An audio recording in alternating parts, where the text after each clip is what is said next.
You run across them at Gympie, you run across them all around the place. Those multi-talented people. There's a lot out there. They can do more than one thing. They can play more than one instrument. They can write, produce, record, do all of these things. We ran into Matt Fell, Shane Nicholson on the weekend. They're those two type of people as well. We've got another one, Michael Carpenter. Now, his name will probably not be new to our regular listeners because he was part of the April family, another band. See, I'm flat out getting in one band. And here's a bloke, he's juggling all of them. And Michael's got a new venture, Michael Carpenter and the Cuban Heels, and it's time to find out about their music. And he joins us now. Michael, thanks for joining us, and thanks for taking the time out of juggling. So happy to be here finally on the show with you guys. So thank you so much for having me. But it's one of those things, isn't it? You've got so many opportunities, so many different irons in the fire as such.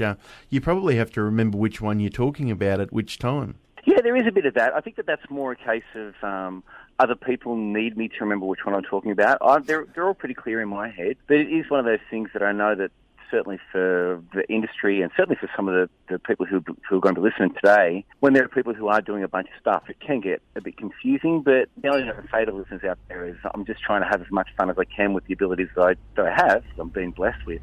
We have Michael Carpenter and the Cuban Heels. Tell us about this group that you've got together and how it all got together, and just tell us the story. The thing about it is me and the other guys in the Cuban Heels have been playing together in various kind of combinations for a very, very long time, probably for some of us dating back about 20 years, but for most of the band probably about 10 or 11 years, playing as sidemen in various other people's bands or in covers bands or doing sessions and stuff like that.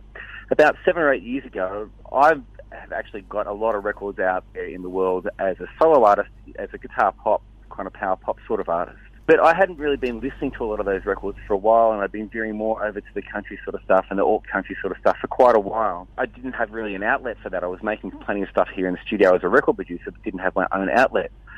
So I thought that I would just put together a band with some of my favourite people in the world who happen to also be great players. So we've got Casey Atkins on guitar, J.D. O'Regan on piano, Charlie Lee on bass, and Russell Crawford on drums.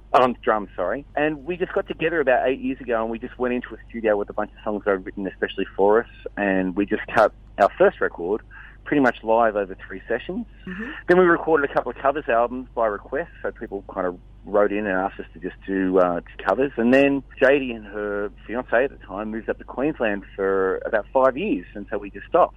They moved back here at the start of last year, and slowly but surely a few people just kind of suggested to us that now might be a good time for us to start to get back together, and we got back together, and it was just like falling off a bike. Yeah, it was really easy and just felt really natural, and so towards the end of last year we started putting together our new album, which is called Ain't Nothing Left to Say, which will be out next month, and this is the first single from that. So I'm really, really proud of the sound that we make together, and I'm really proud of this first single. I write the songs. There's a couple of co-writes. There's one song written with a guy called Rob Draper, another song written with Casey, the guitar player. But most of the rest of the ones are written by me, and I bring them in, and then I basically just let the guys do whatever they want to do over them. I give them a structure and just encourage them to just play their parts, and it comes together incredibly easy. They know what they like to be, and they don't feel restricted in this lineup. The record is very much a reflection on the players that they are, and they're just some of the greatest players out there, and I feel so lucky to have them interpreting the music that I write. It's very much a reflection of them. So we've got the single out now. I should have told you. Where can people get that now? That's available up there on iTunes and Spotify and all the streaming sort of services, or it's available from my Bandcamp site as well. So there's a michaelcarpenter.bandcamp.com site where the single is available as well. And the video's up on YouTube. We're really proud of the video for that one as well. Ended up with me in a seedy hotel room, so you can go and check it out online as well.